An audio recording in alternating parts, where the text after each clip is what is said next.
ఈ మధ్య కాలంలో అంటే మొన్న అంటే చాలా ఎప్పటి నుంచో జరుగుతున్నాయి. గతంలో ఇంతకంటే ఎక్కువ జరిగినాయి. ఈ కలకత్తా ఇన్సిడెంట్ కంటే కలకత్తా ఇన్సిడెంట్ అయినాక కూడా చాలా జరిగినాయి. కానీ ప్రజలు ఏది కొన్నిటికి అగ్రకులాల స్త్రీల మీద జరిగిన వాటిని మాత్రమే రియాక్ట్ అవుతారు తప్ప పేదింటి ఆడపిల్లలకు కానీ లేకపోతే శూద్రులు బీసీ ఎస్సీ ఎస్టీకి సంబంధించిన మహిళల మీద లైంగిక దాడులు అత్యాచారాలు జరిగితే పెద్దగా సమాజం రెస్పాన్స్ గారు.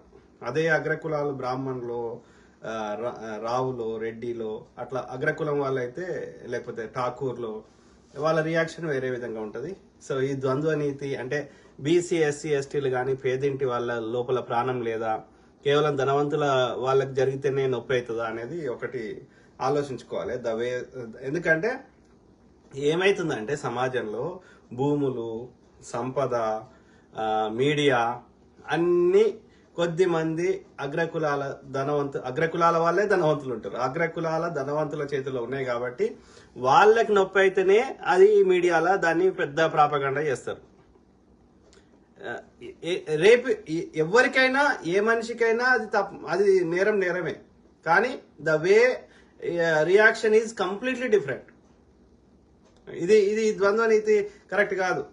ఇవాళ కోల్కతా ఇన్సిడెంట్ లో ఇది ఒక అప్పుడు నిర్భయ ఇప్పుడు అభయ అన్నారు. అప్పుడు నిర్భయ కూడా బ్రాహ్మణ పిల్ల. సో కానీ అమీనా అయింది, టేకులక్ష్మి అయింది, తర్వాత హత్రాస్ ఇన్సిడెంట్ అయింది, ఉన్నావ్ అయింది. మోస్ట్ ఆఫ్ ద కేసులలో దళితులు ఎక్కువ మంది ఉన్నారు.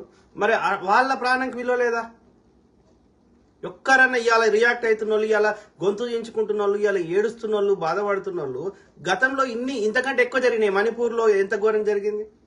ఒక్క రియాక్షన్ ఆలోచించండి. These double standards do not work. ఈ ద్వంద్వ నీతి పనికిరాదు. First thing. ఓకే, నేరం ధనవంతుడు చేసినా పేదింటి బిడ్డ చేసినా తప్పే. ఇప్పుడు ఆమె ప్రత్యూష వాళ్ళ అమ్మ ఎన్ని 20 ఏళ్ల నుంచి కొట్లాడుతుంది. ఇప్పటి వరకు కేసు విచారణకు రాదు, దోషులకు శిక్షలు పడాయి. అర్థమైందా? ఇంకా అట్లా రేపులనే కాదు, ఈవెన్ హత్యలైనా ఏదైనా. ఇప్పుడు అదేంది హరీష్ రావు అనే దుర్మార్గుడు అక్కడ నడి రోడ్డు మీద ఇద్దరిని చంపించిండు. ఇప్పటివరకు విచారణకు రావు. కోర్టులైనా ఎవడైనా ఈ డబుల్ స్టాండర్డ్స్ మెయింటైన్ చేయడం అది అబ్జల్యూట్లీ ఖండించాల్సిందే. పార్టీలకు అతీతంగా తప్పు ఎవడు చేసినా అది అందరికీ సమగ్ర విచారణ చేసి శిక్షలు పడాలి. ఇంకోటి దరిద్రం ఏంటంటే ఇప్పుడు మన కేసీఆర్ గారు ఎమ్మెల్యేలను కొనుక్కున్న ఒక కేసు అయింది కదా. కేసీఆర్ గారు ఆధారాలతో బయటపెట్టారు కదా. అవి ఫుల్ ఆధారాలు ఉంటే కేసు విచారణకు రావు. సిబిఐకి వేయించుకున్నాడు వాడు ఆ కేసుని.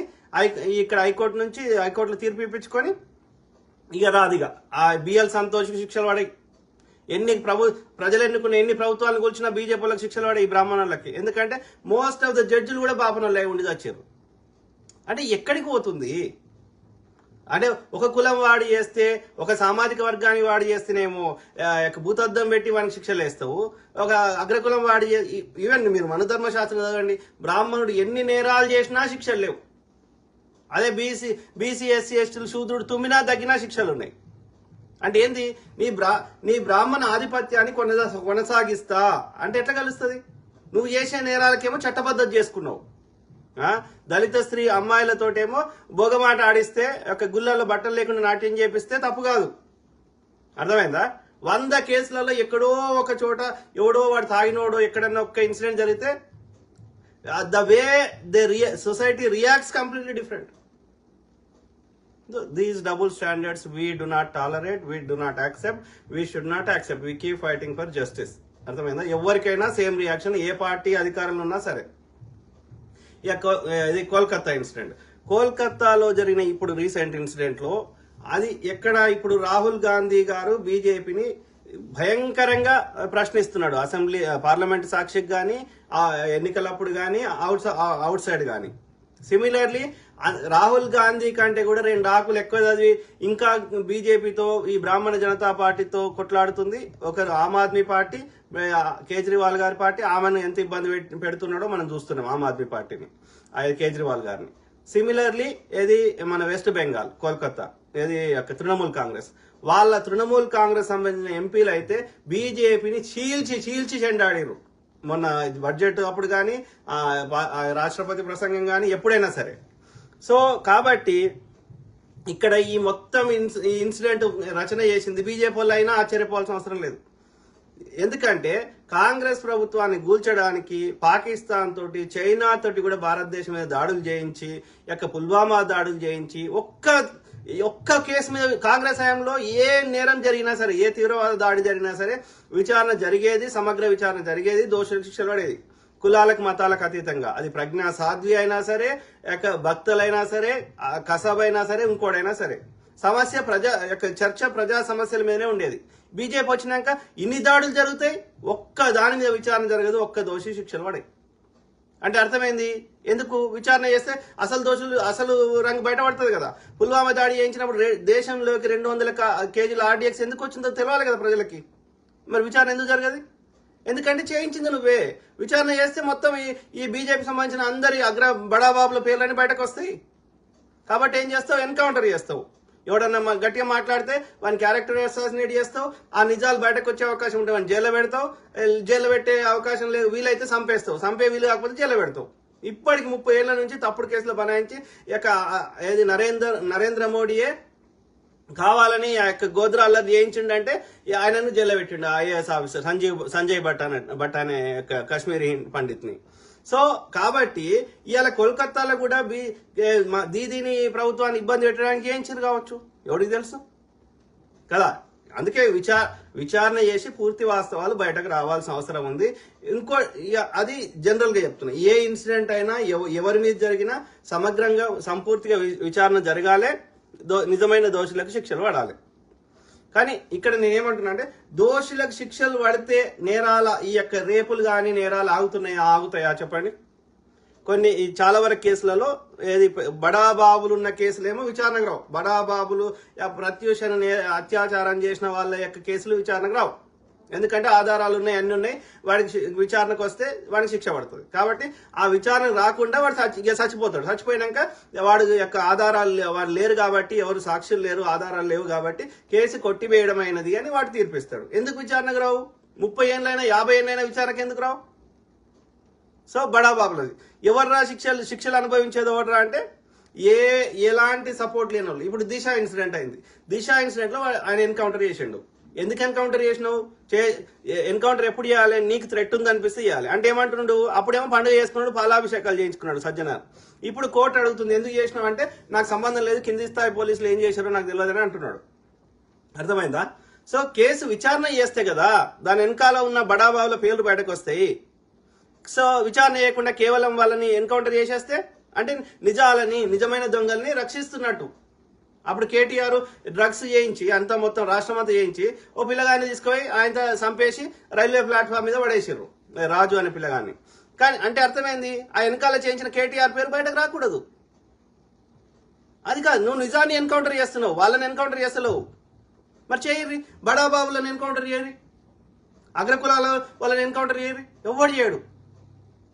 వాడు అన్నలు చేస్తే వాళ్ళని ఇలా పూర్తిగా లేకుండా చేసినావు. ఈ కింది తరగతోడు ఎన్నేళ్ళరా మీ యొక్క ఆపరేషన్ మీ బానిసత్వాన్ని మేము తీసుకోము రాని వాడు ఆయుధం పట్టుకుంటే వాడిని నేరస్తుడు అని వానికి కఠినమైన చట్టాలు తెచ్చి, ఉపా చట్టాలు తెచ్చి, వాళ్ళు కాగితం రాయకముందే, తుమ్మకముందే, దగ్గకముందే అరుంధతి రాయ్ గారు జనరల్ గా మామూలుగా మాట్లాడితేనే ఆమె తీసుకొని 10 ఏళ్ల తర్వాత తీసుకొని లోపల పెడుతున్నావు. అంటే కింది స్థాయిడేమో న్యాయాన్ని ప్రశ్నిస్తేనేమో వాని మీద కఠిన శిక్షలు వేస్తావు.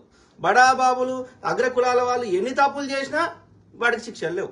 దీన్నే మనవాదం అంటారు, ఇదే బ్రాహ్మణవాదం అంటారు, ఇదే బ్రాహ్మణ సుప్రీమసీ అంటారు. అర్థమైందా? సో ఇది కోల్కతా ఇన్సిడెంట్ లో ఇంకా విచారణ జరగని అది పూర్తి వాస్తవాలు బయటకు రాని, మన ఊహాగానాలు ఏది పడుతుంది మాట్లాడడానికి లేదు. ఎందుకంటే పూర్తి వాస్తవంతో మాట్లాడితేనే కరెక్ట్ ఉంటుంది. ఇంకా ఆ పర్టికులర్ ఇన్సిడెంట్ లో ఎందుకంటే వాళ్ళు డాక్టర్ల రిపోర్ట్లు, ఫోరెన్సిక్ రిపోర్ట్లు, అట్లనే ఇంకా ఎవరెవరితోటి ఇంటర్వ్యూలు చేసి వాళ్ళ తల్లిదండ్రులతోటి ఫ్రెండ్స్ తోటి అందరు ఇంటర్వ్యూ చేసి దాని పూర్వాపరాలు తెలుసుకున్నాక అది మొత్తం వాస్తవం చెప్తే కరెక్ట్ ఉంటుంది. ఇక పోతే హాస్పిటల్ గొడగుల కొట్టారు. ఈమెను వేరే రూమ్ లో ఎక్కడో చేస్తే అక్కడ బాత్రూమ్ లో గొడగుల కొడితే దానికి దీనికి సంబంధం ఎదురా? అయ్యా హాస్పిటల్ రెనోవేషన్ చేస్తుర్రో లేకపోతే అక్కడ పేషెంట్లకు ఇబ్బంది అవుతుందని బాత్రూమ్ ఏదైనా కడుతురు కావచ్చు. సో దానికి ఈమెను వేరే రూమ్ లో వాడు రేపు చేయడానికి సంబంధం ఏంది? అంటే ఈమెను విచారణ చేసే అంతకాలం ఈ హాస్పిటల్లో ఎలాంటి పేషెంట్లను చూడకూడదా? అయినా అప్పుడు ఫోరెన్సిక్ వాళ్ళు తీసుకునేది తప్ప ఇంకా ఉంటాయా అవి ఆధారాలు? వాళ్ళు తీసుకునేవి అప్పుడే తీసుకుని ఉంటారు, ఇంకా ఉంటాయా కదా? డాక్టర్లు ఆల్రెడీ పోస్ట్ మార్టం చేసినప్పుడే చాలా వరకు వచ్చి ఉంటుంది కదా ఇన్ఫర్మేషన్. వాని గోర్లు, వాని యొక్క గోర్లలో ఇరికిన స్కిన్, ఇంకేమేమో ఉంటాయి కదా ఆడబడ్డాయి, ఆ ఇన్సిడెంట్ సీన్ అప్పుడు ఏమైనా పడ్డాయి, ఇంకెందుకు ఉంటాయి? వాళ్ళు రెగ్యులర్ వాళ్ళ హాస్పిటల్ పని వాళ్ళ పని వాళ్ళు చేసుకుంటారు కదా. సో ఇది కోల్కతా ఇన్సిడెంట్, అది విచారణ జరుగుతుంది. వాస్తవాలు బయటకు రాని, దోషులకు శిక్షలు పడని దాన్ని ఎవరు విభేదిస్తలేరు. అది సమాజంలో ఉన్నాక ఒక రుగ్మత తప్ప అది ఈ పార్టీకి ఆ పార్టీకి ఒక రాష్ట్రానికి మనం అంటగట్టాల్సిన అవసరం లేదు. ఎక్కడ ఉత్తరప్రదేశ్లో జరిగినా, తెలంగాణలో జరిగినా, ఆంధ్రప్రదేశ్లో జరిగినా, వెస్ట్ బెంగాల్లో జరిగినా విచారణ ఉత్తరాఖండ్లో జరిగినా విచారణ చేయాల్సిందే, దోషులకు శిక్షలు పడాల్సిందే. అక్కడ ఏది రైతుల మీద 700 మంది రైతులను చంపినావు, ఒక్కరికి శిక్షలు పడలేదు. అక్కడ ఏది ఉత్తరప్రదేశ్ లో అది లఖీంపూర్ వాళ్ళ మీద ఇది ట్రాక్టర్ ఎక్కిచ్చిండు వాడు బీజేపీ నాయకుడు, ఇప్పటివరకు శిక్షలు లేవు. ఉత్తరాఖండ్ లో ఒక ఇది రిసార్ట్ లో పనిచేసే అమ్మాయిని రేప్ చేసి చంపేసిండు ఓనర్ బీజేపీ వాడు, ఇప్పటివరకు శిక్షలు లేవు, విచారణ లేదు. ఇట్లా ఎన్ని చెప్పుకుంటూ పోవచ్చు ఇన్సిడెంట్లు.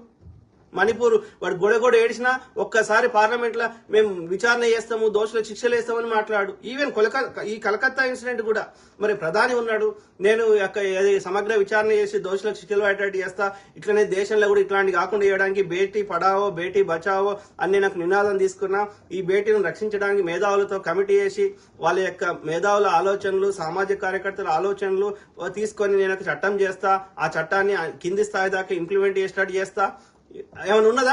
బ్రిజ్ భూషణ్ చరణ్ సింగ్ వాడు ఎన్ని చేసిండు, ఎంత గొడగొడ ఏడ్చిర్రు ఆ క్రీడాకారులు, వాళ్ళ పథకాలు ఇసిరేసిర్రు, అయినా ఒక్క మాట లేదు, ఒక విచారణ లేదు. ప్రజ్వల్ రేవన్న వాళ్ళు ఎంతమంది మహిళల్ని అట్లా వాడుకొని రికార్డ్ చేసి ఇంటింటికి సీడీలు అవి వంచితే మళ్ళీ వానికి పోయి వీడు మద్దతు ఇచ్చిండు మోడీ. చెప్పండి, అట్లా బీజేపీ పార్టీలో పనిచేస్తున్న ఎంతో స్త్రీలు బయటకు వచ్చి కూడా మాట్లాడిన సందర్భాలు ఉన్నాయి. వాడు ఆమె కాళ్ళు కనబడితే వీనికే నొప్పి అవుతుంది, ఆమె ఏళ్ళు వేసుకున్నాను ఇంకే నొప్పి అవుతుంది, ఆమె బట్టలు వేసుకున్నా నొప్పి అవుతుంది, వేసుకోకున్నా నొప్పి అవుతుంది. పబ్లిక్ వస్తలేరు బీజేపీ నాయకుల మీటింగ్లకు అని చెప్పి వాళ్ళని క్యాబరీ డాన్స్ చేసేటని తీసుకొని వచ్చి వాళ్ళ బీజేపీ మీటింగ్లలో పాటలు పాడిచ్చారు. వాళ్ళు వస్తువులు లెక్కనే చూస్తారు మహిళల్ని. వాళ్ళు వచ్చి నీతులు బీజేపీ బ్రాహ్మణ వాళ్ళకి స్త్రీ అంటేనే వాడు ఏమంటున్నాడు, వంట చేసుకోవాలి, పిల్లలు కనాలి, వంట గదులు ఉండాలి, లేదంటే బెడ్రూమ్లు ఉండాలి, పిల్లల్ని కనాలి, కన్నాక పెంచాలి, గింతే తప్ప వేరే పని చేయకూడదు. స్త్రీకి తెలియలేదు, స్త్రీ డాక్టర్ కావద్దు, ఇంజనీర్ కావద్దు అని చెప్పేటోళ్ళు ఎవరు? ఇదే బీజేపీకి సంబంధించిన వాళ్ళే. వాడు ఏం చెప్తాడు, ఆర్ఎస్ఎస్ హెడ్ ఇదే మాట్లాడతాడు మోహన్ భగవత్. వాళ్ళకి స్త్రీని ఈక్వల్ అంటే ఒప్పుకోరు, మళ్ళీ వాడి నీతులు చెప్తాడు. ఆలోచించగలుగుతున్నారు. సో ఆ క్రమంలో మన మెయిన్ టాపిక్ ఏంటంటే అసలు రేపు లేదా అత్యాచారం చేసే పని సేమ్, కాకపోతే విత్ కన్సెంట్ చేస్తే ఏ సమస్య లేదు. ఆ అమ్మాయికి లేకపోతే అబ్బాయికి అంగీకారం ఉంటే ఏ సమస్య లేదు. ఓకే, ఎప్పుడు ప్రాబ్లం వస్తుంది? వితౌట్ కన్సెంట్ చేస్తేనే ప్రాబ్లం వస్తుంది. అంగీకారం లేకుండా చేస్తేనే దాన్ని రేపు లేదా అత్యాచారం లేదా బలవంతం అంటున్నారు. విత్ ఫోర్స్ చేసినప్పుడు వాళ్ళకి ఇష్టం లేకుండా చేస్తే, ఇష్టం ఉంటే అది సమస్యనే కాదు, దాంట్లో ఫన్ వస్తుంది, అది శృంగారం అవుతుంది, అది సృష్టికి మూల కారణం అవుతుంది. అది ప్రతి తల్లిదండ్రులు చేసే పని, ప్రతి జీవి చేసే పని భూమి మీద. సో వితౌట్ కన్సెంట్ ఉన్నప్పుడే, బలవంతం చేసినప్పుడే సమస్య వస్తుంది. ఈ బలవంతం చేసే వాటిలలో ఏది చాలా వరకు నా అంచనా ప్రకారం ఒక 100 ఇన్సిడెంట్లు జరిగితే, 100 రేపులు జరిగితే, 100 బలవంతాలు లేకపోతే అత్యాచారాలు జరిగితే నా అంచనా ప్రకారం 99% బయటకు రావు. అర్థమైందా? బయటకు వచ్చేటి, పబ్లిక్ లో వచ్చి చెప్పుకునేటి 1% మాత్రమే. 100 రేపులు జరిగితే 1 మాత్రమే బయటకు వస్తుంది. అర్థమైందా? సో మోస్ట్ ఆఫ్ ద రేపులు ఎక్కడ జరుగుతాయి అంటే తెలిసిన వాళ్ళ దగ్గరనే జరుగుతాయి. ఓకే, అంటే కుటుంబ సభ్యులు లేకపోతే దగ్గరి క్లోజ్ ఫ్రెండ్స్ ఇట్లాంటి వాళ్ళ దగ్గరనే జరుగుతాయి మోస్ట్ ఆఫ్ ద బలవంతాలు లేదా రేపులు. రేపు అంటే అది పెద్దవాడు లెక్కుంది, కానీ బలవంతం అంటే బాబాయిలో లేకపోతే మర్దులో లేకపోతే ఇంటి పక్కకు ఉండే అంకుల్లో ఇట్లా రకరకాల సమాజంలో జరుగుతాయి. ఓకే, జరిగినప్పుడు అవి మోస్ట్ ఆఫ్ ద టైం ఆ అమ్మాయి బయటకు వచ్చి చెప్పుకోదు. చెప్పుకుంటే ఆమె పరివి ఏమవుతుంది, ఆమెకు పెళ్లి అవ్వడానికి కష్టం అవుతుంది, లేకపోతే భార్యాభర్తల బంధాలు తెగిపోతాయి, అనేక రకాల కారణాలు ఉంటాయి. కాబట్టి ఆ బలవంతాల్లో 99% బయటకు రావు. రెండోది దగ్గరి వాళ్ళ నుంచే అవుతాయి. అన్నోన్ గా ర్యాండమ్ గా ఎక్కడి నుంచో ఉరికొచ్చి చేసేటోళ్ళవి చాలా తక్కువ ఉంటాయి. బస్సులో పోయేటప్పుడు ఇంకో ఇన్సిడెంట్ లో చాలా తక్కువ ఉంటాయి. ఓకే, సో ఆ ఇన్సిడెంట్లలో కూడా అన్నోన్ గా జరిగిన ఈ యొక్క ఏది ఆ ఇన్సిడెంట్లలో కూడా, ఎందుకంటే దగ్గరలో అయితే అది బయటకు రావని చెప్తున్నాను కదా. సో అన్నోన్ ఇన్సిడెంట్లలో అంటే ఇప్పుడు నిర్భయ ఇన్సిడెంట్ అయింది, లేకపోతే ఇప్పుడు కలకత్తా ఇన్సిడెంట్ అయింది, ర్యాండమ్ గా జరిగే వాటిలలో కూడా ఏది అక్కడ ఏది ఏమంటారు అండర్ ఇన్ఫ్లుయెన్స్ అంటే వాళ్ళు ఒక నార్మల్ మెంటల్ స్టేటస్ అంటే నేను ఏమంటున్నా అంటే వాళ్ళ మైండ్ దొబ్బిందని కాదు, ఖరాబ్ అయిందని కాదు.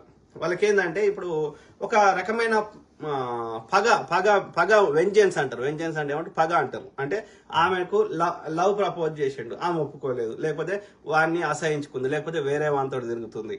లేదు అంటే ఇప్పుడు ఈ కోల్కతా ఇన్సిడెంట్ లో మోస్ట్లీ ఏమై ఉంటది నా అంచనా ప్రకారం, అక్కడ జరుగుతున్న కొన్ని యొక్క ఆ ప్రిన్సిపల్ ఎవరన్నా ఏమన్నా అక్కడ జరుగుతున్న యొక్క అన్యాయాలనో లేకపోతే ఇల్లీగల్ యాక్టివిటీస్నో వాటిని ఈ అమ్మాయి ఎదిరించడమో ప్రశ్నించడమో చేసి ఉండొచ్చు.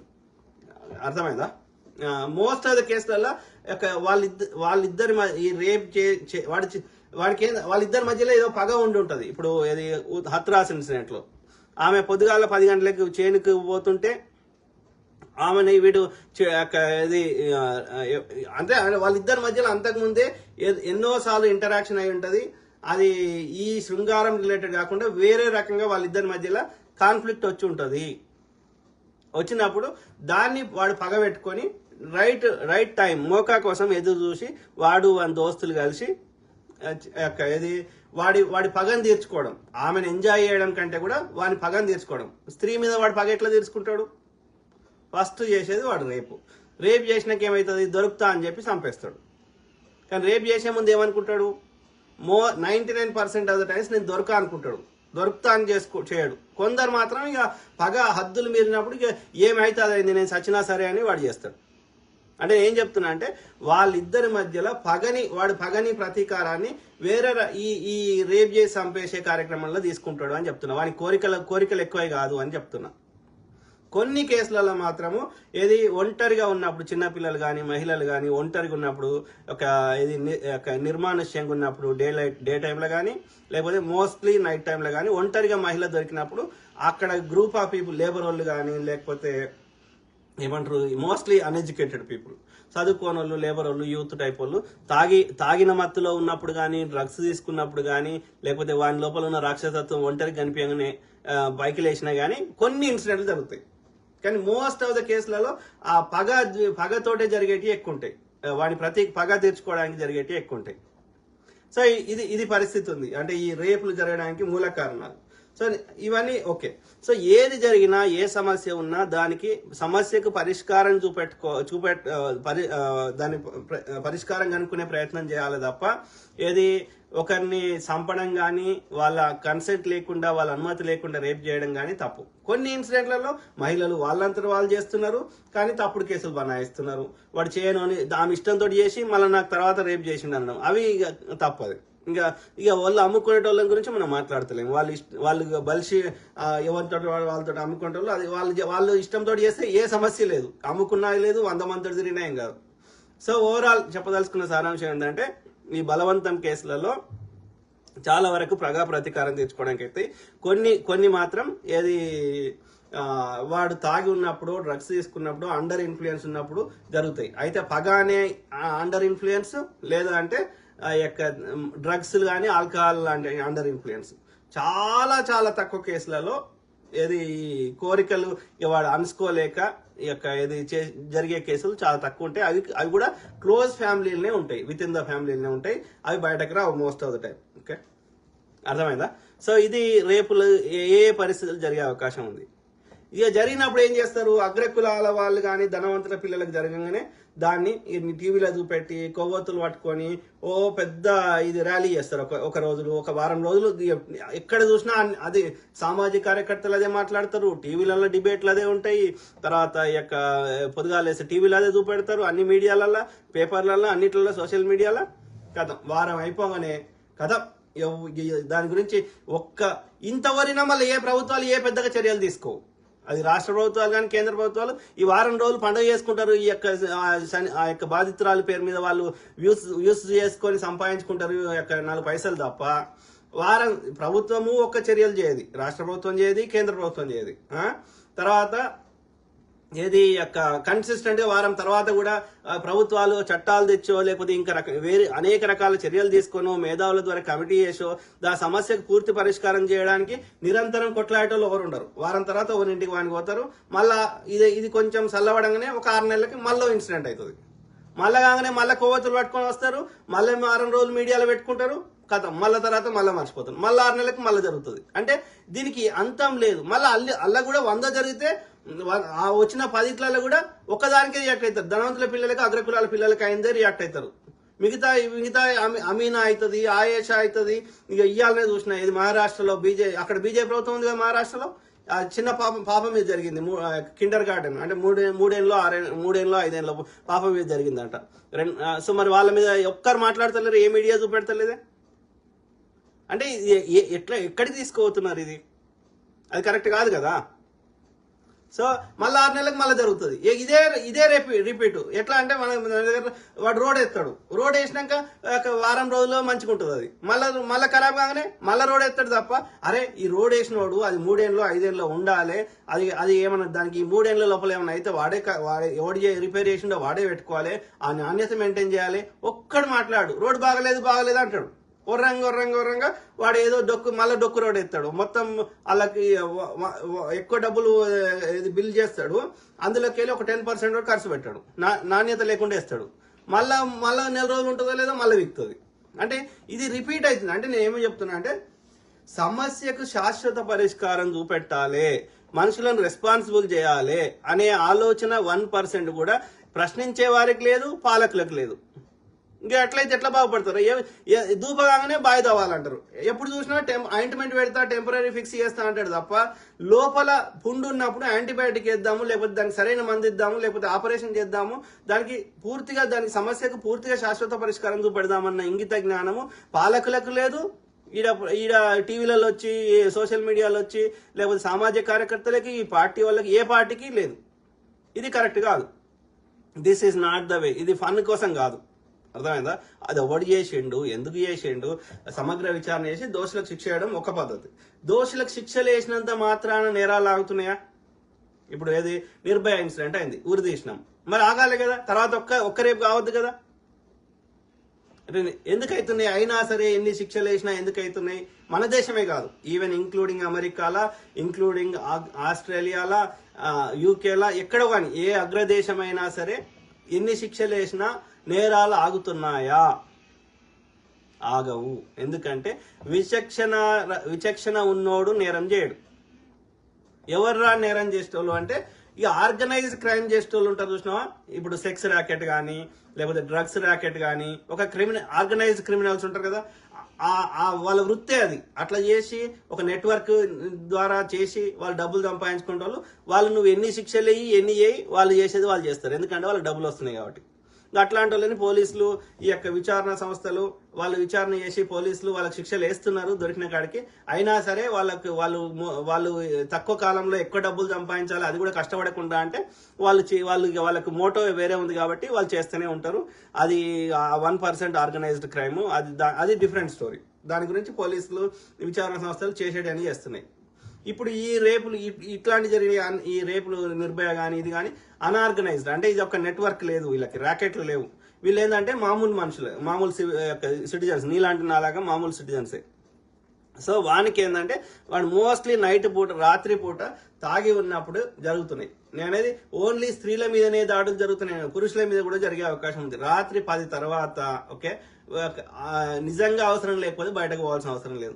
అవసరం ఉంటే ఒక ప్రాపర్ గా సెక్యూరిటీ చూసుకొని సరిగ్గా నిర్మానుష్యం ఉన్న ప్రదేశాలకి, సెక్యూరిటీ లేని ప్రదేశాలకి, ఎక్కువ మంది తాగి మత్తులో ఉండే ప్రదేశాలకి రాత్రి 10 తర్వాత పురుషుడైనా స్త్రీ అయినా పోకపోవడమే మంచిది. నేను అనేది ఇండియాలోనే కాదు, అమెరికాలైనా ఏ దేశంలో అయినా సరే నిజంగా. ఎందుకంటే రాత్రి పూటనే ఈ యొక్క ఇది రాత్రిపూట ఎట్లయితే అడవిలో జంతువులన్నీ నిద్రాణమై లేచి ఉంటాయో అట్లనే మనిషి లోపల రాత్రిపూట ఆ యొక్క వాని లోపల ఉన్నటువంటి నెగిటివ్ ఎనర్జీ బయటకు వస్తుంది. వచ్చినప్పుడు ప్లస్ మోస్ట్లీ తాగి ఉంటారు ఎక్కువ మంది. సో అప్పుడు వాడు ఏం చేస్తుండో వానికే తెలుస్తా అది. కాబట్టి మనము ఎందుకు రిస్క్ తీసుకోవాలి? నేను అనేది ఓన్లీ స్త్రీ గురించి మాట్లాడతలే. స్త్రీ అయినా పురుషుడైనా రాత్రి 10 తర్వాత నిజంగా అవసరం లేకపోతే బయటకు పోవద్దు. ఒకవేళ నిజంగా అవసరం అంటే సెక్యూరిటీ తీసుకొని పోవాలి, పోలీసులని ఎస్కార్ట్ తీసుకొని పోవాలి, లేదంటే నలుగురిని ఒకరిద్దరో పెద్దవాళ్ళని బలం ఉన్న వాళ్ళని తీసుకొని పోవాలి. ఒంటరిగా మాత్రం పోకూడదు రాత్రి 10 తర్వాత.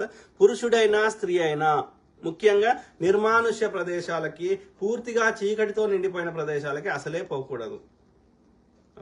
సింపుల్. ఓకే, అంటే నేను చెప్తున్నా అంటే సమస్యకు పరిష్కారం చూపెట్టి కేవలం శిక్షలు వేస్తే ఉరిదీస్తే వాడిని రోడ్డు మీద చంపేస్తే నేరం చేసిన విచారణ చేయకుండా నిజాన్ని చంపేస్తున్నావు ఎన్కౌంటర్ చేస్తే ప్లస్ దానికి దానివల్ల నేరాలు చేయడం ఆగదు. రెండోది ఏమంటున్నా, నేరం చేసేవాడు ఫస్ట్ వాడు నేరం అనుకోడు. అప్పుట వానికి ఆ ఇన్స్టింక్ట్ అప్పుడు ఏమొచ్చిందో అది ఫాలో అవుతాడు. ప్లస్ నేను దొరుకుతా అని అంతసేపు ఆలోచించడం. మోస్ట్ ఆఫ్ ద నేరం చేసే వాళ్ళు నేను దొరకానే చేస్తారు. నిజం కూడా 100 నేరాలు జరిగితే 1-2 దొరుకుతాయి, మిగిలిన 90 నేరాలు బయటకు రావు. అర్థమైందా? సో కాబట్టి వాడు దొరకా అన్న ఉద్దేశంలో చేస్తాడు. సో దీనికి పరిష్కారం ఏంది? విచారణ చేయాలి, వాళ్ళ దోషులకు శిక్ష వేయాలి. వీటితో పాటు ఏది యొక్క చిన్నప్పటి నుంచి మోరల్ ఎడ్యుకేషన్ చాలా అవసరం. ఆ స్కూల్లో కానీ ఇంట్లో కానీ ఇది తప్పు, ఇది రైటు, ఇట్లా బతకాలి, ఈ విలువలతో బతకాలి అనేది సమాజంలో ఉన్న అందరము నేర్పించాలి చిన్నప్పటి నుంచి. మొక్కై వంగ అనేది రానయ్య వంగ చిన్నప్పుడు నేర్పిస్తేనే పెద్దగా అయినాక ఒకటి ఉంటుంది. సింగిల్ పేరెంట్స్ ఇది పట్టించుకోకుండా ఉండే తల్లిదండ్రులు, వాళ్ళ బిజీలో వాళ్ళు ఉండేటోళ్ళు, ధనవంతుల పిల్లలు, రకరకాలుగా ఈ సరైన ఈ మోరల్ ఎడ్యుకేషన్ లేకుండా ఓన్లీ సైన్స్ ఫిజిక్స్ నేర్పితే సరిపోదు. విలువలతో బతకడం కూడా చిన్నప్పటి నుంచి నేర్పాలి. అది ఇంట్లో కావచ్చు, స్కూల్లో కావచ్చు, ఇంకా అన్ని చోట్ల. ఇది తప్పు, ఇది రైటు. ఓకే, నువ్వు భార్య ఉంది ఎంజాయ్ చేసుకో, నీ గర్ల్ ఫ్రెండ్ ఉంది చేసుకో, లేకపోతే ఒళ్ళమ్ముకుంటోళ్ళు ఉన్నారు చేసుకో, కానీ వాళ్ళకి ఇష్టం లేని స్త్రీని ఆమెను ఇబ్బంది పెట్టకు. ఓకే అనేది ఇవన్నీ చిన్నప్పటి నుంచి నేర్పాల్సిన అవసరం ఉంది. ఇంకోటి ఏంటి అంటే ఇక్కడ ఏది స్త్రీలకు చెప్తున్నా, మహిళలకి ఏది వాళ్ళ సెల్ఫ్ ప్రొటెక్షన్ కోసం కావాల్సిన మినిమం ఒక కనీసం పేపర్ స్ప్రేనో, ఒక ఫోన్లో ఎమర్జెన్సీ నంబర్ ఎట్లా డయల్ చేయాలనో ఇట్లాంటివి కొన్ని వాళ్ళు తెలుసుకోవాల్సిన అవసరం ఉంది. అంటే వాళ్ళ ఆత్మరక్షణకి కొన్ని వాళ్ళ మహిళలకు ట్రైనింగ్ ఇవ్వాల్సిన అవసరం ఉంది. ఇట్లాంటి క్లిష్ట పరిస్థితులు ఉన్నప్పుడు వాళ్ళు తమను ఎట్లా రక్షించుకోవాలి. ఫస్ట్ ఆ ఎమర్జెన్సీ నంబర్ పోలీస్ వానికి కాల్ చేసేది, ఒక బటన్ నొక్కేది, ఇప్పుడు యాప్లు వచ్చినాయి, అది ఉంటుంది. ఆమె ఎటుపోయినా ట్రాక్ చేయడానికి ఒక ఆస్కారం ఉంటుంది.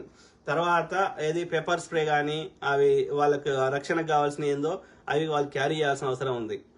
ఇంకోటి ఏంటి అంటే ఇప్పుడు ఇంకోటి నేను బాగా అబ్జర్వ్ చేసిన ఏంది అంటే ఇప్పుడు స్త్రీ పురుషులకు అనేది అది యొక్క పువ్వు ఏది తుమ్మెద వచ్చి పువ్వు మీద ఎందుకు వాలింది అంటే అది ప్రకృతి ధర్మం రా అయ్యా. అట్లా వాళ్తేనే అది ఆ సృష్టిలో ఆ తేనె రావాల్సిన తేనె వస్తుంది, అట్లా రాలితేనే ఆ పరపరాగ సంపర్కం జరుగుతుంది, ఆ యొక్క కొత్త జీవులు వస్తాయి. మగ కోడి ఆడి కోడి కలిస్తేనే ఇంకో గుడ్డ వస్తుంది, ఇంకో పిల్ల వస్తుంది.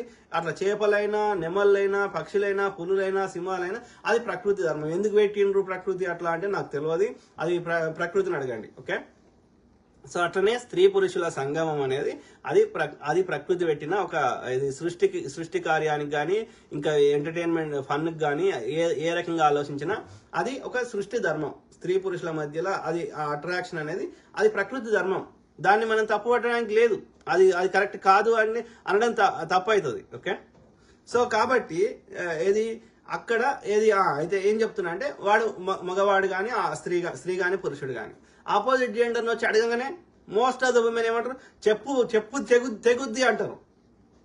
అరే వాడు వచ్చి అడిగిండు, వానికి ఏదో ఫీలింగ్ వచ్చింది నిన్ను చూస్తే, లేకపోతే నీ బిహేవియర్ చూస్తే, ఇంకోటి చూస్తే వచ్చినప్పుడు వాడు అడిగిండు, నీకు నచ్చలేదు, లేకపోతే you're in a committed relationship, నీ హస్బెండ్ తోటో నీ బాయ్ ఫ్రెండ్ తోటో నువ్వు ఇన్ ఏ కమిటెడ్ రిలేషన్షిప్ అన్నప్పుడు ఏమనాలి, I'm in a committed relationship or I'm not interested అని వానికి ఒక మంచి వేలో చెప్పొచ్చు కదా, ఒక ఫ్రెండ్లీ వేలో చెప్పొచ్చు కదా. సో నా మీద థ్యాంక్ యూ ఫర్ యువర్ నీకు అట్లాంటి ఫీలింగ్ కలిగినందుకు thank you, but I'm not interested, లేదంటే I'm already in a committed relationship. Simple. అట్లా చెప్పరు. ఇక వాడిని చెప్పుతోడు కొట్టేటోళ్ళు ఉంటారు, వాడిని బండబూతులు తిట్టేటోళ్ళు ఉంటారు. అది వాడు ఏం నేరం చేసిండ్రు అయ్యా, వానికి ఫీలింగ్ అనిపించింది, వాడు చెప్పిండు. నీకు నచ్చకపోతే నో అని చెప్పు, నేను మంచి వేళ చెప్పు, తప్పేం లేదు కదా. Same thing vice versa. Okay, so అట్లా చేయరు. మోస్ట్ ఆఫ్ ద ఉమెన్ ఏం చేస్తారు, ఇక అది పెద్ద నేరం లెక్క, ఇక ద వే దే రియాక్ట్ ఏం తప్పు కాదురా అయ్యా. వానికి ఫీలింగ్ రావడం తప్పు కాదు, వాడు అడగడం తప్పు కాదు. నీకు నచ్చకపోతే నో చెప్పే హక్కు నీకుంది. రెండోది, కొంచెం హద్దులు దాటుతుంది వాడి ప్రవర్తన లేకపోతే ఆమె ప్రవర్తన, ఇంకా అది యొక్క ఫ్రెండ్లీ వే నుంచి హరాస్మెంట్ స్థాయికి పోయే అవకాశం కనిపిస్తుంది అన్నప్పుడు సీక్ హెల్ప్. ఓకే, అంటే పోలీసులకు కాల్ చేసి కానీ ఏపోలీసుల దగ్గరికి పోయి కానీ నాకు ఈ వ్యక్తి మీద నాకు కొంచెం డౌట్ వస్తుంది, అనుమానం ఉంది కాబట్టి ఒకసారి ఎంక్వైరీ చేయండి. ఒకవేళ ఏదైనా అతని ప్రవర్తన కానీ ఆమె ప్రవర్తన కానీ డిఫరెంట్గా ఉంటే పోలీసులు వాళ్ళని పూర్తిగా విచారణ చేసి వాళ్ళతోటి థ్రెట్ ఉంది అనిపిస్తే వాళ్ళు సరైన చర్యలు తీసుకుంటారు. లేదు థ్రెట్ లేకపోతే వాళ్ళని వెళ్ళిపోమంటారు. అట్లీస్ట్ అంటే ఏం చెప్తున్నా అంటే ప్రివెన్షన్ ఈజ్ బెటర్ దాన్ తర్వాత అయిపోయినాక ఏం చేయలేం కదా, చచ్చిపోయినాక రేపైనాక ఏం చేయలేం కదా. కాబట్టి ఏమైనా డౌట్ వస్తుంది, కొంచెం అనుమానం ఉంటే సీక్ హెల్ప్, అంటే పోలీసులకు కాల్ చేసి కానీ నియర్ బై పోలీస్ స్టేషన్ పోయి కానీ కంప్లైంట్ చేయడంలో తప్పు లేదు. కంప్లైంట్ చేస్తే నేరం చేసినట్టు కాదు, పోలీస్ స్టేషన్ పోతే నేరం చేసినట్టు కాదు. ఎవరు కాదు ఎవరి మీద కంప్లైంట్ చేసిన వాడు కాదు, చేసిన వాళ్ళు కాదు. వాళ్ళు పోలీసులు ఏంటంటే అక్కడ ఏమైనా సస్పీషియస్ అనుమానం ఉంటే ఆ మహిళనే అని కాదు, సమాజంలో ఎవరైనా అనుమానాస్పదంగా అనిపిస్తే ఏ విషయంలో పోలీస్ స్టేషన్ కంప్లైంట్ చేయడంలో తప్పు లేదు. పోలీసులు దాన్ని విచారణ చేసి అది ఇంకా నిజమే అయితే కాకముందే చర్యలు తీసుకుంటారు. దానివల్ల మనము నేరాలను నివారించిన వాళ్ళం అవుతాం. వాడి ప్రవర్తన బాగలేదు, ఆమె ప్రవర్తన బాగలేదు, ఊకే డ్రగ్స్ తీసుకుంటున్నారు, ఊకే గొడవలు అవుతున్నాయి, లేకపోతే నలుగురు వచ్చిపోతున్నారు, ఇంటి చుట్టూ ఏదో సంథింగ్ అనుమానాస్పదంగా ఉంది, పోలీసులకు కంప్లైంట్ చేయడంలో 1% కూడా తప్పులేదు. పోలీసులు ఎవరిని నిర్దోషులని మంచిగున్న వాళ్ళని శిక్ష లేరు, విచారణ చేస్తారు. నిజంగా అందులో ఏమన్నా ఇది నేరం నిజమే అయితే వాళ్ళని కాకుండా చూసుకుంటారు, అరెస్ట్ చేయడమో లేకపోతే వాళ్ళ దగ్గర సీజ్ చేయడమో డ్రగ్స్ ఇంకోటో. కాబట్టి నేను ఏం చెప్తున్నా అంటే ఆ బాధిత మహిళ అయినా సరే ఏ మహిళకైనా అతడి ప్రవర్తన కానీ పురుషుడైనా ఆమె ప్రవర్తన కానీ డిఫరెంట్గా ఉంది, హద్దులు మీరుతున్నప్పుడు పోలీసులకు కంప్లైంట్ చేయండి, లేకపోతే ఆ మహిళా విభాగాలు ఉంటాయి కదా వాళ్ళకి కంప్లైంట్ చేయండి. సిమిలర్లీ సమాజంలో ఉన్న ఎవరి మీదైనా అనుమానాస్పదంగా ఉంటే కంప్లైంట్ చేయండి, వాళ్ళు విచారణ చేస్తారు, ఆ ఇన్సిడెంట్లు కాకుండా చూస్తారు. అట్లనే స్కూళ్ళల్లో కానీ ఇంట్లో కానీ చిన్నప్పటి నుంచి విలువలతో బతకడం నేర్పించాల్సిన అవసరం ఉంది. ఇట్లా అనేక రకాలైన చర్యలు తీసుకుంటేనే వాటిని కొంతవరకు నివారించగలుగుతాం తప్ప కేవలం వారం రోజులు కొవ్వొత్తి పెట్టుకొని తర్వాత ఎప్పుడో 6 నెలలకో ఏడాదికో లేకపోతే 2 ఏళ్లకో వానికి శిక్షలు వేస్తే మరి ఆగుతలేవు కదా. నిర్భయాలు వేసినప్పుడు మళ్ళీ అట్లాంటి నిర్భయ లాంటి ఇన్సిడెంట్లు కాకూడదు కదా. సో కొవ్వొత్తులు పెట్టి వారం రోజులు 4 రోజులు మీ ఛానళ్ళలో వ్యూస్ పెంచుకొని తర్వాత వారం తర్వాత బంద్ చేసుకో, ఇక మళ్ళీ అన్ని వేరే నీ పనులు చేసుకుంటే మళ్ళీ 6 నెలలకు మళ్ళీ కానివ్వట్టే. Find a permanent solution. దానికి ఒక కేంద్ర దేశమంతా కావాలి కాబట్టి కేంద్ర స్థాయిలో ఒక కమిటీ వేసి మేధావులు సామాజిక కార్యకర్తల యొక్క అందరి సలహాలు సూచనలు పరిగణలోకి తీసుకొని సేమ్ అట్లనే రాష్ట్ర ప్రభుత్వాలైనా రాష్ట్ర స్థాయిలో వేసి ఈ సమస్యకు సంపూర్ణంగా మనము ప్రాబ్లంకి సొల్యూషన్ శాశ్వత పరిష్కారాలతో పెట్టాల్సిన అవసరం ఉంది. ఆయింట్మెంట్ ఊయాల్సిన అవసరం లేదు, మీదికెళ్ళి ఆయింట్మెంట్ ఊయాల్సిన అవసరం లేదు, వారం రోజులు మీరు ఆ బాధితురాల పేరు మీద పండుగ చేసుకోవాల్సిన అవసరం లేదు. చూస్తా కదా వాడు బతుకున్నప్పుడు తల్లిదండ్రుల్ని కనీసం వాడు హాస్పిటల్ చూపెట్టరు, మంచి తిండి పెట్టరు, కనీసం బట్టలు మార్చరు, వాళ్ళని పట్టించుకోరు, డైపర్ వేస్తారు, వదిలేస్తారు. ఇక ఆయనతో చచ్చిపోయినాక ఆటను కోసుకొని పండుగ చేసుకుంటారు. ఇదేం దౌర్భాగ్యం రా. ఇట్లా ఉండకూడదు. చచ్చిపోయిన వాళ్ళ మీద నా వ్యూస్ తెచ్చుకొని ఇచ్చేస్తా కాదు, సమస్యకు శాశ్వత పరిష్కారం చూపెట్టాలి. కాబట్టి ఇప్పుడు నేను చెప్పిన అన్ని పాయింట్స్ పరిగణలోకి తీసుకుంటారని అందరూ తీసుకొని వాటిని ఇక నుంచి అట్లాంటి పునరావృతం కాకుండా చేసుకోవాల్సిన అవసరం ఉంది. ప్లస్ నిజంగా కోరికలు ఉన్నాయనుకో వాళ్ళకి కూడా ఆ ఊళ్ళో అమ్ముకునే వాళ్ళు చాలా మంది ఉన్నారు, వృత్తి చేసుకుంటారు, దాని మీద బతికేటోళ్ళు చాలా మంది ఉన్నారు. వానికి కూడా దారి చూపెట్టు, ఫ్రెండ్షిప్ ఎట్లా చేసుకుంటారో చూపెట్టు, స్త్రీ పురుషులకి ఫ్రెండ్షిప్ క్లబ్స్ ఏర్పాటు చేయి. అంటే మహిళని వాడు కలవడానికి వానికి ఇంట్రెస్ట్ ఉంది, ఆమెకి ఇంట్రెస్ట్ ఉంటే మనకేం తప్పులేదు, సమాజానికి ఎవరికి నొప్పి అయితే లేదు కదా, కన్సెంట్ ఉంటే నొప్పి అయితే లేదు కదా. కానప్పుడు అది సృష్టి ధర్మం అయినప్పుడు స్త్రీ పురుషులకు ఇద్దరికి కలుసుకోవడానికి కావాల్సిన ఫ్రెండ్షిప్ క్లబ్ లో ఇంకోటో ఏర్పాటు చేయి, తప్పులేదు కదా. మనకి ఎక్కడ సమస్య వస్తుంది? ఆమెకి ఇంట్రెస్ట్ లేనప్పుడు వీడు బలవంతం చేస్తేనే సమస్య వస్తుంది. వాళ్ళకి ఇద్దరికి ఇంట్రెస్ట్ ఉంటే ఎవరిని అది పబ్లిక్ ఇష్యూ కాదు కదా, రైట్? ఇక వానికి అయినా కోరికలు ఎక్కువ ఉంటే అమ్ముకునేటోళ్ళు ఉన్నారు, దాని మీద అదే వృత్తి మీద బతికేటోళ్ళు ఉన్నారు. ఇప్పుడు సుప్రీంకోర్టు కూడా తీర్పు ఇచ్చింది, ఏది అది తప్పు కాదు, నేరం కాదు, ఏది బతుకుదేరు కోసం చేసుకుంటే అని అది ఇచ్చినప్పుడు వాళ్ళు అట్లా ఎవరైనా ఇంతకుముందు పోలీసులు రైడ్లు అయ్యాయి, ఇప్పుడు అయితే లేవు కదా. సో కాబట్టి అట్లాంటి వాళ్ళ దగ్గర పోండిరా, అయ్యా పైసలు తీసుకొని పోండి. ఇక నీకు నచ్చినప్పుడు థాయిలాండ్ దేశపోని పోయి వాని యొక్క ఎకానమీ ఎందుకు ఇంప్రూవ్ చేస్తావు? ఈడేం చేస్తున్నారు మనల్ని? థాయిలాండ్ పోయి పటాయానో గిటాయానో ఎడికో పోయి ఆడ మసాజులు చేయించుకొని ఆడ అన్ని కోరికలు తీర్చుకొని వస్తున్నారు. ఆడ వాళ్ళ దేశ ఎకానమీని ఎందుకు వేసుకుంటారా? మన దేశంలో కూడా అట్లా అమ్ముకోవడం మస్తు మంది ఉన్నారు కదా. మరి ఇప్పుడు సమస్య ఎక్కడ? ఓన్లీ బలవంతం చేసినప్పుడే వస్తుంది. ఇద్దరికి ఇష్టం ఉంటే సమస్య వస్తలేదు. మరి ఇద్దరికి ఇష్టం ఉండి చేసుకునేటట్టు కోరికలు ఎక్కువ వాళ్ళకి అట్లా వాళ్ళకి ఏమైనా ఏర్పాట్లు చేయండి ప్రభుత్వాలు, తప్పులేదు. కానీ ఇక్కడ నేను ఇంతకుముందు చెప్పినట్టు మోస్ట్ ఆఫ్ ద ఇన్సిడెంట్లలో పగా ప్రతీకారం తీర్చడానికే చేస్తారు ఎక్కువ శాతం. లేదు అంటే డ్రగ్స్ తాగి ఉన్నప్పుడు ఆ మహిళలు ఒంటరిగా ఉన్నప్పుడు జరుగుతున్నాయి మోస్ట్ ఆఫ్ ద కేసులు. కేవలం అని కోరికలు రెచ్చిపోయి చేసేటోళ్ళు అది విత్ ఇన్ ద ఫ్యామిలీలనే జరుగుతాయి, అవి బయటకు రావు. ఓకే, ఆలోచించండి మిత్రులారా, ఆలోచించండి. నేను మాట్లాడుతుంది సమస్యకు పరిష్కారం కోసం మాట్లాడుతున్నా, నేను వ్యూస్ కోసం మాట్లాడతలేను. నేను ఈ ప్రభుత్వము ఈ పార్టీ, ఆ ప్రభుత్వం ఆ పార్టీ గురించి మాట్లాడతలే. I'm trying to find a solution for the problem for good. శాశ్వత పరిష్కారం కావాలి. మళ్ళీ ఇట్లాంటివి దాదాపు కాకుండా ఉండాలంటే ఎవరికైనా, ఏ కులపోడికైనా, ధనవంతుడికైనా, పేదవాడికైనా ఇట్లాంటి ఇది జరగకూడదు. వాళ్ళకి మధ్యలో సమస్య ఉంది, పరిష్కారానికి 100 మార్గాలు ఉన్నాయి. అర్థమైందా? సైకియాట్రిస్టులు ఉన్నారు, సైకాలజిస్టులు ఉన్నారు, తర్వాత కోర్టులు ఉన్నాయి, పోలీస్ స్టేషన్లు ఉన్నాయి, పెద్ద మనుషులు ఉన్నారు, మీడియేటర్స్ ఉన్నారు, రకరకాల వ్యవస్థలు ఉన్నాయి సమస్య పరిష్కారం చూపెట్టడానికి. పగా ప్రతీకారానికి అది కరెక్ట్ కాదు. అర్థమైందా?